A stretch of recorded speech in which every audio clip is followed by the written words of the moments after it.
ವೀಕ್ಷಕರೇ ನಮಸ್ಕಾರ. ನಾನು ದೇವರಾಜ್ ರೆಡ್ಡಿ, ಜಲತಜ್ಞ, ಚಿತ್ರದುರ್ಗದ ಜಿಯೋ ರೈಲು ವಾಟರ್ ಸಂಸ್ಥೆಯ ಮುಖ್ಯಸ್ಥ. ಆತ್ಮೀಯರೇ, ನಿಮಗೆ ಗೊತ್ತಿದೆ, ಸಾಕಷ್ಟು ನಮ್ಮ ಯೂಟ್ಯೂಬ್ ಚಾನಲ್ನಲ್ಲಿ ಮಿಯಾವಾಕಿ ಫಾರೆಸ್ಟ್ ಬಗ್ಗೆ ಸಾಕಷ್ಟು ವಿಡಿಯೋಗಳು ನೋಡಿದ್ದೀರ. ಅದರಲ್ಲಿ ನಮಗೆ ನಂಜಪ್ಪ ಸರ್ ಇದ್ದಾರೆ. ಇವ್ರ ಸರ್ ನಮಸ್ಕಾರ. ನಮಸ್ತೆ ಸರ್. ಆಲ್ಮೋಸ್ಟ್ 1 ವರ್ಷದಿಂದ ತಾವು ಭೇಟಿ ಆಗಿದ್ವಿ. ಆಗ ನಮ್ಮ ಮಿಯಾವಾಕಿ ಫಾರೆಸ್ಟ್ ನೋಡಿ ನೀವು ತುಂಬ ಖುಷಿ ಪಟ್ಟರು. ಮತ್ತು ಈ ವಯಸ್ಸಿನಲ್ಲಿ ನೀವು ಇಷ್ಟೊಂದು ಒಳ್ಳೆ ಮಿಯಾವಾಕಿ ಫಾರೆಸ್ಟ್ ಮೇಂಟೈನ್ ಮಾಡ್ತಾ ಇದ್ರಲ್ಲ ಅಂದ್ಬಿಟ್ಟು 77ನೇ ವಯಸ್ಸಿನಲ್ಲಿ, ಈಗ 78 ವರ್ಷ ನನಗೆ ಅಂತ ಅಂದರೆ ನನಗೂ ತುಂಬ ಉತ್ತೇಜನ ಮಾಡಿದ್ರಿ. ಅದರಿಂದ ತುಂಬ ಖುಷಿ ಆಯಿತು. ಆನಂತರ ನಾನು ಹೀಗೆ ತಿಳ್ಕೊಳ್ತಾ ಇರ್ಬೇಕಾದ್ರೆ ಬಾಗಲಕೋಟೆಯಲ್ಲಿ ನಗರಸಭೆಯವರು ಮತ್ತು ಅಲ್ಲಿನ ಫಾರೆಸ್ಟ್ ಡಿಪಾರ್ಟ್ಮೆಂಟ್ ಸೇರಿ 1 ಎಕರೆನಲ್ಲಿ ಮಿಯಾವಾಕಿ ಫಾರೆಸ್ಟ್ ಮಾಡಿದಾರಂತೆ. ಅಲ್ಲಿನ ಜನಗಳೆಲ್ಲ ವಾಕಿಂಗ್ ಮಾಡೋದಕ್ಕೆ ಅದಕ್ಕೆಲ್ಲ ವಾಕಿಂಗ್ ಪಾತ್ ಎಲ್ಲ ಮಾಡಿದಾರಂತೆ. ಅದನ್ನು ನಾನು ಟಿವಿನಲ್ಲಿ ಒಂದು ಭಾನುವಾರ ಪ್ರೋಗ್ರಾಮ್ ಅದರ ಸಂದ ಕಾರ್ಯಕ್ರಮ ನಿರೂಪಣೆ ಮಾಡಿದ್ರು. ಅವು ನೋಡಿ ಅದನ್ನ ಸ್ವಲ್ಪ ವಿಡಿಯೋನು ಮಾಡಿಕೊಂಡೆ. ಅದನ್ನ ತಮಗೆ ತಿಳಿಸ್ತಾ ಇದ್ದೀನಿ, ತಮ್ಮ ಹತ್ರ ಹಂಚ್ಕೊಳ್ತಾ ಇದ್ದೀನಿ. ಅನಂತರ ಬೆಂಗಳೂರಲ್ಲಿ ಕೃಷ್ಣರಾಜಪುರದಲ್ಲಿ ರೈಲ್ವೆ ಡಿಪಾರ್ಟ್ಮೆಂಟ್ ಒಂದು ಜಾಗ ಇದೆ. ಅಲ್ಲಿ ಅವರು ಒಂದು ಅರ್ಧ ಎಕರೆ ಮಾಡಿದಾರಂತೆ. Railway department ಅವರೇನೆ. ಅಲ್ಲಿ ಅಂದ್ರೆ ತುಂಬಾ ವೆರೈಟೀಸ್ ಇಲ್ಲ, ಒಂದು 15-20 ವೆರೈಟೀಸ್ ಹಾಕಿದಾರಂತೆ. ಫಾರೆಸ್ಟ್ ಇದೆ, ತರಕಾರಿ ಗಿಡಗಳಿಲ್ಲ, ಒಂದು 15 ವೆರೈಟೀಸ್ ಸದ್ಯ ಅಷ್ಟು ಮಾತ್ರ ಆ ರೈಲ್ವೆ ಡಿಪಾರ್ಟ್ಮೆಂಟ್ ಅವರು ಮಾಡಿದ್ದಾರೆ ಅನ್ನೋದಕ್ಕೆ ಖುಷಿ ಆಗ್ತಾ ಇದೆ. ಆಮೇಲೆ ನನಗಿನ್ನೂ ಗೊತ್ತಿಲ್ಲ, ಬಸವನಗುಡಿಯಲ್ಲಿ ಒಂದೇನೋ ದೊಡ್ಡ ಬಸವನ ದೇವಸ್ಥಾನದ ಹತ್ರ ಒಂದು 4 ಗುಂಟೆಗೆ ಮಾಡಿದ್ದಾರೆ ಅಂತ ಹೇಳ್ತಾರೆ, ಪಾರ್ಕ್ನಲ್ಲಿ, ಒಂದು ಮೂಲನಲ್ಲಿ. ಅದನ್ನ ಈ ಸರ್ತಿ ಬೆಂಗಳೂರು ಹೋದಾಗ ಅದನ್ನ ತಿಳ್ಕೊಂಡ್ಬರ್ತೀನಿ ಸರ್. ಆಮೇಲೆ ಇಲ್ಲಿ ಮೈದಾನದಲ್ಲಿ, ತುಮಕೂರು ಪಕ್ಕದಲ್ಲಿ ಮೈದಾನದಲ್ಲಿ ಒಬ್ರು ಕ್ಲಾಸ್ 1 ಕಾಂಟ್ರಾಕ್ಟರ್ ಇದ್ದಾರೆ. ಅವರು ಇಲ್ಲಿ ಮಹೇಶ್ ಅಂದ್ಬಿಟ್ಟಿದ್ದಾರೆ. ಅವರು ನೈಸರ್ಗಿಕ ಕೃಷಿಕಾರರು, ಅವರ ರಿಲೇಟಿವ್ ಅವರು. ಅವರಲ್ಲಿ 1 ಗುಂಟೆಲಿ ಮಾಡಿಸಿದ್ದಾರೆ. ಅವರು ಆಗಲೇ 4 ವರ್ಷ ಆಗಿದೆ. ತುಂಬಾ ಚೆನ್ನಾಗಿದೆ. ಅದು ನಾನು ನೋಡ್ಕೊಂಡಿದ್ದೆ, ಚೆನ್ನಾಗಿದೆ. ಆಮೇಲೆ ಮಹೇಶ್ ಅವರು ಅಮ್ಮನಘಟ್ಟ ಅಂದ್ಬಿಟ್ಟು ಗುಬ್ಬಿ ತಾಲೂಕಿನಲ್ಲಿ ಬರುತ್ತೆ. ಅವ್ರದ್ದು ಒಂದು ಅಗಲಕ್ಕಲ್ಲಿ 100 ಅಡಿ ಉದ್ದ ಮತ್ತು ಅಗಲ ಒಂದು 10-15 ಅಡಿ ಇದೆ. ಅದೊಂದು ಮಾಡಿದ್ದಾರೆ, ಅದು ಚೆನ್ನಾಗಿದೆ. ಮತ್ತು ಅವರು ಮಡ್ಡಿಂದು ಮನೆ ಮಾಡಿದ್ದಾರೆ. ಮತ್ತು ಅವರು 1 ವಾರದಲ್ಲಿ ಯಾವ್ಯಾವ ಸೊಪ್ಪುಗಳನ್ನ ತಿನ್ನಬೇಕು ಅನ್ನೋದ್ರ ಬಗ್ಗೆ ಅದೊಂದು ಸೊಪ್ಪುಗಳ ಪ್ರಾತ್ಯಕ್ಷಿತ ತಾಕೂನು ಮಾಡಿದ್ದಾರೆ. ಇಷ್ಟೆಲ್ಲ ನಾನು ಮಿಯಾವಾಕಿ ಬಗ್ಗೆ ನಾನು ತಿಳ್ಕೊಂಡಿದ್ದೀನಿ. ಆಂದೋಲನ ನಡೀತಾ ಇದೆ. ಇದನ್ನ ದೇವರಾಜ ರೆಡ್ಡಿ ಅವರು ಇನ್ನೂ ನಾವು ವಯಸ್ಸೋರು, ಇವರು ಇನ್ನೂ ಯಂಗ್ಸ್ಟರ್. ಇವರು ಹಲವಾರು ಕಡೆ ಓಡಾಡ್ತಾರೆ. ಈ ಮಿಯಾವಾಕಿ ಬಗ್ಗೆ ಹೆಚ್ಚಿಗೆ ಹೇಳಿ ಮತ್ತು ನಮ್ಮ ತೋಟಕ್ಕೆ ಅವರು 24/7 ಯಾವಾಗ ಬೇಕಾದ್ರೂ ಅವರು ಫೋನ್ ಮಾಡಿ ಬಂದರೆ ಅದನ್ನ ನಾವು ತೋರಿಸೋದಕ್ಕೆ ಮತ್ತು ಮಾಹಿತಿ ಕೊಡೋದಕ್ಕೆ ತಯಾರಿದ್ವಿ. ಮತ್ತೊಂದು ನಮ್ಮ ವೀಕ್ಷಕರು ತಿಳಿಸಿದ್ರೆ, ಮಿಯಾವಾಕಿ ಫಾರೆಸ್ಟ್ ಅಂತ ತಕ್ಷಣ ಇದು ಸರಿ ಹೇಳಿದ್ರು, ಸಪೋಸ್ ಬೇರೆ ಕಡೆ ಮಾಡಿದ್ರು ಅಂತ. ಮಿಯಾವಾಕಿ ಫಾರೆಸ್ಟ್ನ ಅವರು ಅರ್ಧ ಎಕರೆ ಮೇಲೆ, ಕಾಲ ಎಕರೆನಲ್ಲಿ ನಂಬರ್ ಆಫ್ ಸ್ಪೀಸೀಸ್ ಗಿಡಗಳನ್ನು ಹಾಕ್ತೀವಲ್ಲ, ಕೆಲವರು ಒಂದು 10 ವೆರೈಟಿ, ಕೆಲವರು 15 ವೆರೈಟಿ ಮಾಡುತ್ತಾರೆ. ಆದರೆ ವಿಶೇಷ ನನಗೆ ನನ್ನ ರೆಫರೆನ್ಸಲ್ಲಿ ಗೊತ್ತಿರ್ತಕ್ಕಂಥದ್ದು ಸರ್ವೇ ವಿಶೇಷ. ಸರ್ ನಿಮ್ಮದು ಎಷ್ಟು? ನಂದು 71 ವೆರೈಟಿ ಮೊದಲಿತ್ತು. ಒಂದು ವೆರೈಟಿ ಅದನ್ನ ಹೆಚ್ಚಿಸ್ಕೊಂಡು ಹೋಗ್ತಾ ಇದೀವಿ. 100 ಮೇಲೆ ದಾಟಿದೆ. ಮತ್ತು ತಳಿಯ ಗಿಡ, ಹೌದೌದು, ತಳಿಗಳು ಬರುತ್ತೆ. ಅದು ಅಲ್ಲದೆ ಈಗ ನಮ್ಮದು ಮಿಯಾವಾಕಿ ಫಾರೆಸ್ಟ್ 35 ಅಡಿ ಎತ್ತರ ಬೆಳೆದಿದೆ. ಕೆಲವು ಗಿಡಗಳು, ಕೆಲವು ಗಿಡಗಳು ಈ ಯೆಲ್ಲೋ ಟೀಕು ಮತ್ತು ವಾಟುನ್ಸೆ ಮತ್ತು ಗೋಣಿ ಗಿಡ ಇವೆಲ್ಲ ಸುಮಾರು 35 ಅಡಿ ಎತ್ತರ ಬೆಳೆದ್ಬಿಟ್ಟಿದೆ. ಆದ್ದರಿಂದ ಅದೊಂದು ನಮ್ಗೆ ಖುಷಿ. ಈಗ ಅಲ್ಲೊಂದು ನಮ್ಮ ಮಗ ಹೇಳ್ತಾ ಇದ್ರು, ಮಧ್ಯದಲ್ಲಿ ಮಧ್ಯದಲ್ಲಿ ನಾವು 10x10 ಒಂದು ಜಾಗ ಬಿಟ್ಟಿದ್ದೀವಿ. ಅದಕ್ಕೆ ಹೋಗೋದಕ್ಕೆ 5 ಅಡಿ ರೋಡ್ ಇದು ಮಾಡಿದ್ವಿ. ಅಲ್ಲಿ ಒಂದು ಟೆರೆಸ್ ಗಾರ್ಡನ್ ತರ ಮಾಡಿ ಆ ಮೇಲ್ಭಾಗದಲ್ಲಿ ವೀಕ್ಷಣೆಗೆ ಮೇಲಿಂದ ನೋಡೋದಕ್ಕೆ ವೀಕ್ಷಣೆ ಮಾಡಬೇಕು ಅಂದ್ಬಿಟ್ಟು ಅದ್ರ ಪಕ್ಕದಲ್ಲಿ ಒಂದು ಧ್ಯಾನ ಮಂದಿರ ಕಟ್ಟಿಸಿ ಇವಾಗಿನ ಮುಗಿತಾ ಬಂದಿದೆ. ಆ ಧ್ಯಾನ ಮಂದಿರ ಉದ್ಘಾಟನೆ ಆಗಿಬಿಟ್ರೆ ಅಲ್ಲಿ ಸಾಮಾನ್ಯವಾಗಿ ವರ್ಷವೆಲ್ಲ ನಾವು ಕಾರ್ಯಕ್ರಮ ಇಟ್ಕೊಳ್ಳೋಣ ಅಂತ ಅಂದ್ಬಿಟ್ಟು ಯೋಗ, ಪ್ರಾಣಾಯಾಮ ಮತ್ತು ಇಡೀ ವಿಶ್ವಕ್ಕೆ ನಾವು ಯೋಗದಲ್ಲಿ ಗುರುಗಳಾಗಿರೋದ್ರಿಂದ, ಭಾರತದ ಗುರು ಆಗಿರೋದ್ರಿಂದ ನಾವು ಅದನ್ನು ಈ ಜಾಗದಲ್ಲಿ ಹೆಚ್ಚಿನ ಆದ್ಯತೆ ಕೊಟ್ಟು ಮಾಡಬೇಕು ಅಂದ್ಬಿಟ್ಟು ನಮ್ಮ ಅಳಿಯವರು ಮತ್ತು ಮಗಳು ಅದರಲ್ಲಿ ಹೆಚ್ಚಿನ ಅನುಭವ ಇದೆ. ಅವರು ಯೋಗ ಕ್ಲಾಸ್ಗಳಿಗೆ ತುಂಬ ಅಭ್ಯಾಸ ಮಾಡಿದ್ದಾರೆ. ಅದನ್ನು ಬೇರೆಯವ್ರಿಗೆ ಇಲ್ಲಿ ಹಂಚಿಕೊಳ್ಬೇಕು ಅಂದ್ಬಿಟ್ಟು ಅವರು ಯೋಚನೆ ಮಾಡ್ತಾ ಇದ್ದಾರೆ. ಇದನ್ನು ಮುಂದಿನ ಇದರಲ್ಲಿ ನೆರವೇರಿಸೋಣ ಅಂತ ಇದ್ದೀವಿ ಸರ್. ಸರ್, ಈಗ ನಿಮ್ಮಲ್ಲಿ ಏನು ವೆರೈಟೀಸ್ ಇದೆ ಸರ್? ಏನು ಸರ್, ನಮ್ಮಲ್ಲಿ ವೆರೈಟೀಸ್ ಅಂತಂದರೆ ತುಂಬ ವೆರೈಟೀಸ್ ಇದೆ ಸರ್.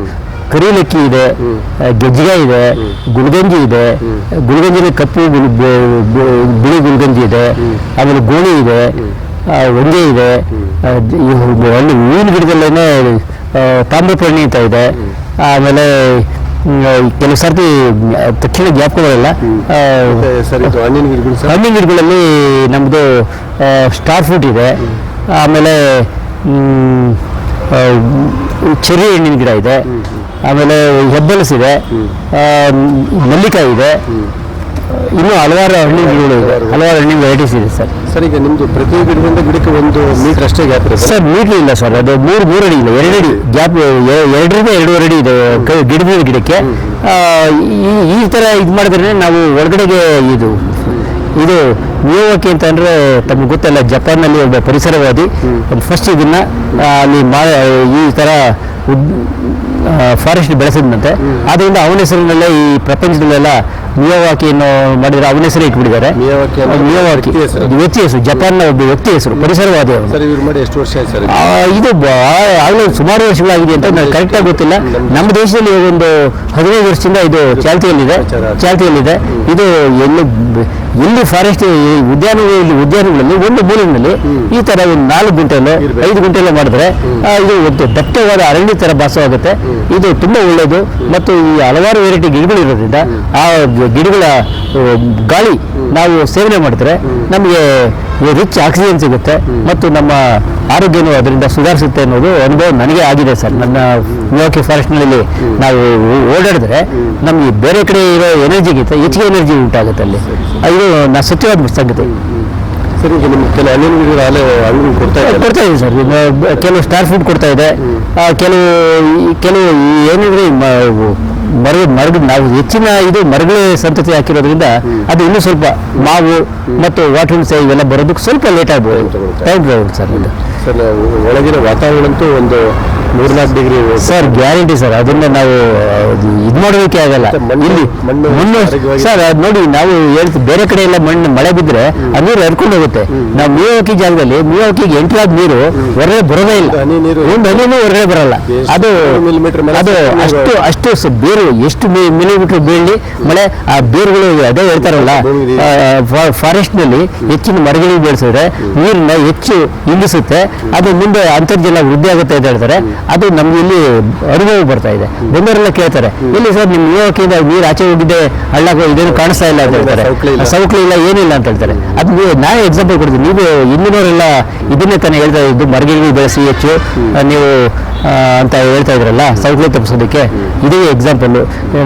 ಇತ್ತೀಚೆಗೆ ನಾನು ಇದು ಮಾಡ್ಬೇಕಾದ್ರೆ ತುಂಗಭದ್ರಾ ಡ್ಯಾಮ್ ಇದೆಯಂತಲ್ಲ, ತುಂಗಭದ್ರಾ ಡ್ಯಾಮ್ನಲ್ಲಿ ಅದೆಷ್ಟೋ ಟನ್ನು ಹೂಳು ತುಂಬಿಕೊಂಡಿದೆಯಂತೆ. ಹೂಳು ತುಂಬಿ ಅದೆಷ್ಟೋ ಕ್ಯೂಸೆಕ್ ಹತ್ತತ್ರ 30 TMC ನೀರು ಹಿಡಿತಾ ಇಲ್ಲ ಅಂತಾರೆ.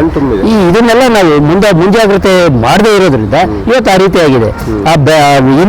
ಇನ್ನೀರಿನ ಇದರಲ್ಲಿ ನೀರು ಬರೋ ಪ್ರದೇಶದಲ್ಲಿ ಇಂಥ ಮಿಯಾವಾಕಿ ಫಾರೆಸ್ಟ್ ಮಾಡಿಸಿದ್ರೆ ಮುಂದೆ 30 TMC ನೀರು ಅಂದ್ರೆ ಅದು ಇದು ಹೆಚ್ಚಿಗೆ ಆಗುತ್ತೆ. ನನ್ನ ತಿಳಿದ ಮಟ್ಟಿಗೆ ಇನ್ನು ಕೆಲವೊಂದು 20-30 ವರ್ಷದಲ್ಲಿ ಆ ಡ್ಯಾಮ್ ಕಂಪ್ಲೀಟ್ ಕೊಲಾಪ್ಸ್ ಆಗುತ್ತೆ ಅಂತ ಹೇಳ್ತಾರೆ. ಅದು ತಪ್ಪಿಸಬೇಕಾದ್ರೆ ಈಗಲೇ ಎಚ್ಚೆತ್ಕೊಂಡು ಇಂಥ ಮಿಯಾವಾಕಿ ಫಾರೆಸ್ಟ್ ನೀರು ಎಲ್ಲಿ ಬರ್ತದೋ ಅಲ್ಲಿ ಮಾಡಿದ್ರೆ ಇವತ್ತು ನಾವು ಸಾವಿರಾರು ಕೋಟಿ ಕೊಟ್ಟು ಡ್ಯಾಮ್ ಕಟ್ಟಿಸಿ ಈ ಕೆಲವು ಇದು ತುಂಬಾ ಕಡಿಮೆ, ಇದೆಲ್ಲ ಒಂದು ಲಕ್ಷಗಟ್ಟಲೆಯಲ್ಲಿ ಫಾರೆಸ್ಟ್ ಮಾಡಿಸ್ಬೋದು. ಇದನ್ನ ಇಂದಿನ ಯುವ ಪೀಳಿಗೆಯವರು ಇದನ್ನ ಇಸ್ಕೊಂಡು ಸರ್ಕಾರ ಮತ್ತು ಜನರು ಸೇರಿ, ಸಹಕಾರ ಸಂಘಗಳು ಸೇರಿ ನೀರು ಬರ್ತಾರ ಜಗ್ಗಲ್ಲಿ ಇಂಥ ಮಿಯಾವಾಕಿ ಫಾರೆಸ್ಟ್ ಬೆಳೆಸಿದ್ರೆ ತುಂಬಾ ಅನುಕೂಲ ಆಗುತ್ತೆ. ಇದೆಲ್ಲ ತುಂಬಾ ಅನುಭವದಲ್ಲಿ ಬರ್ತಕ್ಕಂಥ ಸಂಗತಿಗಳು ಇದೆಲ್ಲ. ಇಷ್ಟು ಮಾತ್ರ ಹೇಳ್ತಿದ್ದೆ ಸರ್. ನಿಮ್ಮ ಮಿಯಾವಾಕಿ ಫಾರೆಸ್ಟ್ ಅಂತೂ ಈ ಪ್ರದೇಶದಲ್ಲಿ ನಮಗೊಂದು ಮ್ಯೂಸಿಯಂ ತರ ಆಗೋಗ್ಬಿಟ್ಟಿದೆ. ಹೌದು ಸರ್, ನೀವು ಕಲೀಲಿಕ್ಕಾಗುತ್ತೆ. ಸ್ಕೂಲ್ ಸರ್, ಮೊನ್ನೆ ಶ್ರೀದೇವಿ ಇಂಜಿನಿಯರಿಂಗ್ ಕಾಲೇಜ್ ಅಂತ ಇದೆ. ಶ್ರೀದೇವಿ ಇಂಜಿನಿಯರಿಂಗ್ ಕಾಲೇಜ್ನವರು 3 ದಿವಸ ಕಂಟಿನ್ಯೂಸ್ ಆಗಿ ಬಂದು ನೋಡ್ಕೊಂಡು ನಮ್ಮ ಫಾರೆಸ್ಟ್ನ. ಅದು ಅಲ್ಲೇ ಚೆಕ್ ಡ್ಯಾಮ್ ತೋರಿಸಿದೆ ಅಲ್ಲಿ, ಮತ್ತು ಈ ಇಂಗುಗುಂಡಿ ಇವನ್ನೆಲ್ಲ ಅವ್ರಿಗೆ ಪ್ರಾತ್ಯಕ್ಷಿತೆ ತೋರಿಸ್ಕೊಟ್ಟು ನಾನು ಇದು ಮಾಡಿದೆ ಅವ್ರಿಗೆ. ಅದೇ ರೀತಿ ಭಾಳ ಜನ ಸ್ಕೂಲ್ ಎಲ್ಲ ಬರ್ತಾ ಇರ್ತಾರೆ, ಗಮನಿಸ್ತಾ ಇರ್ತಾರೆ. ತಾವು ಕಳಿಸ್ಕೊಡ್ತಾ ಇರ್ತೀರಿ, ನೀವು ಇನ್ನೂ ಹೆಚ್ಚಿನ ಜನ ಕಳಿಸ್ಕೊಡಿ ಅಂತ ಅಂದ್ಬಿಟ್ಟು ಕೇಳ್ಕೊಳ್ತೀನಿ ಸರ್. ನಮ್ಮ ನಂಜಪ್ಪ ಸರ್ ಮಾತಾಡಿಸ್ಬೇಕು ಅಂತಕ್ಕಂಥ ವೀಕ್ಷಕರು ಹೇಳ್ತಾರೆ. ನಿಮ್ಮ ವಿಳಾಸ ಸ್ವಲ್ಪ ನನ್ನ ಹೆಸರು ಡಿ ನಂಜಪ್ಪ ಅಂದ್ಬಿಟ್ಟು. ನನ್ನ ಫೋನ್ ನಂಬರು 9448947405. ಇನ್ನೂ ಸರಿ ಹೇಳಿದ್ದೀನಿ, 9448947405. ನಮ್ಮ ವಿಳಾಸ ಇಲ್ಲಿ ಹಿರೇಹಳ್ಳಿ ರೈಲ್ವೆ ಸ್ಟೇಷನ್ನಿಂದ ತುಮಕೂರು ಮತ್ತು ಬೆಂಗಳೂರು ಮಾರ್ಗದಲ್ಲಿ ಹಿರೇಹಳ್ಳಿ ರೈಲ್ವೆ ಸ್ಟೇಷನ್ ಅಂತ ಬರುತ್ತೆ. ಆ ರೈಲ್ವೆ ಸ್ಟೇಷನ್ನಿಂದ ಸ್ವಲ್ಪ ಮುಂದೆ ಬಂದರೆ ಅಲ್ಲಿ ದೇವರ ಹೊಸಳ್ಳಿ ವೀರಭದ್ರ ಸ್ವಾಮಿ ದೇವಸ್ಥಾನಕ್ಕೆ ಹೋಗುವ ದಾರಿ ಅಂತ ಒಂದು ಆರ್ಚ್ ಇದೆ. ಆರ್ಚಿನಲ್ಲಿ ಬಂದುಬಿಟ್ರೆ 2 ಕಿಲೋಮೀಟ್ರ್ ಬಂದರೆ ನಮ್ಮ ದೇವಸ್ಥಾನ ಸಿಗುತ್ತೆ. ದೇವಸ್ಥಾನ ಪಕ್ಕದಲ್ಲೇ ನಮ್ಮ 300 ಅಡಿ ದೂರದಲ್ಲಿ ನಮ್ಮ ಫಾರಮ್ ಇದೆ, ನೀಲಾದ್ರಿ ಫಾರಮ್ ಅಂದ್ಬಿಟ್ಟು. ನಮ್ಮ ಇದಕ್ಕೆ ಇತ್ತೀಚೆಗೆ ಹೆಸರು ಕೊಟ್ಟಿರಲಿಲ್ಲ, ಜನರಿಗೆಲ್ಲ ಇದಾಗುತ್ತೆ ಅಂದ್ಬಿಟ್ಟು ನೀಲಾದ್ರಿ ಫಾರಮ್ ಅಂತ ಅಂದ್ಬಿಟ್ಟು ಹೆಸರು ಕೊಟ್ಟಿದ್ದೀವಿ. ಅಲ್ಲಿ ಬಂದರೆ ತಾವು ಲೊಕೇಶನ್ ಹಾಕೊಂಡ್ರು ಅಷ್ಟೇ, ದೇವರಸಳ್ಳಿ ವೀರಭದ್ರ ಸ್ವಾಮಿ ದೇವಸ್ಥಾನ ಫೋನ್ ಮಾಡಿ ಬಂದರೆ ಭಾಳ ಒಳ್ಳೆಯದು. ಇಷ್ಟು ಮಾತ್ರ ತಾವು ತಿಳಿಸೋಕ್ಕೆ ಇಷ್ಟಪಡ್ತೀನಿ ಸರ್.